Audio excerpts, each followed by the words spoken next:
Hi friends, ഞാൻ ഋഷികേഷ്. അപ്പോൾ ഇന്ന് ഞായറാഴ്ച ആയിട്ട് നല്ല അടിപൊളി ഒരു ടാസ്ക്കാണ് നമുക്കിന്ന് കിട്ടിയിരിക്കുന്നത് കേട്ടോ. എന്താണെന്നല്ലേ, കുരുമുളക് പൊട്ടിക്കുക. കുറച്ച് കുരുമുളകൊക്കെ പഴുത്തുണ്ട്, കുറേയൊക്കെ പച്ചയാണ്. ഇങ്ങനെ ചുവപ്പ് നിറം വന്നതാണ് പഴുത്തത് കേട്ടോ. ഇതൊക്കെ പൊട്ടിക്കണക്കി 4 ഉള്ളോ, ബാക്കിയുള്ളതൊക്കെ അടിയിലായിരുന്നു. അതൊക്കെ ഞാൻ പൊട്ടിച്ചു. നമുക്ക് എന്തായാലും ഇത് പൊട്ടിക്കാം. എങ്ങനെയാണ് ഇത് പൊട്ടിക്കുക വെച്ചാൽ, ഇങ്ങനെ വിരൽ വയ്ക്കുക, എന്നിട്ട് ഇതിങ്ങനെ അവിടെ അമുക്കാണ്.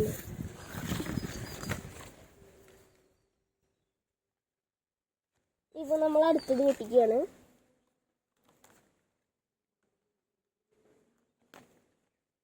ഇത് ഇത്രയൊക്കെ ആയിട്ടുണ്ട്. ഇപ്പോൾ അടുത്തത്. അപ്പോൾ ഇത് പൊട്ടിക്കാൻ കയറിയപ്പോഴാണ് നമുക്ക് അടുത്ത ടാസ്ക് കിട്ടിയത്. ഇത് നിങ്ങൾക്ക് അങ്ങോട്ട് നോക്കിയാൽ കാണാൻ പറ്റും. നല്ല അടിപൊളി പഴുത്ത ഒരു കൊല അടക്കി നിൽക്കണത് കേട്ടോ. അപ്പോൾ നമുക്കിനി എന്തായാലും അത് പൊട്ടിക്കണം. വീഡിയോ ഇഷ്ടപ്പെട്ട എന്തായാലും ലൈക്ക് ചെയ്യുക, ഷെയർ ചെയ്യുക, സബ്സ്ക്രൈബ് ചെയ്യുക. എല്ലാവർക്കും ടാറ്റാ, ബൈ ബൈ. അപ്പോൾ ഞാൻ ഒന്നും കൂടി ഓർമ്മിപ്പിക്കുകയാണ് കേട്ടോ. വീഡിയോ ഇഷ്ടപ്പെട്ടാൽ ലൈക്ക് ചെയ്യുക, ഷെയർ ചെയ്യുക, സബ്സ്ക്രൈബ് ചെയ്യുക. നിങ്ങളുടെ സപ്പോർട്ടാണ് എനിക്ക് വേണ്ടത്. ഇപ്പോൾ സപ്പോർട്ടുണ്ട്, എന്നാലും ഒന്നും കൂടി സ്ട്രോങ് ആക്കുക.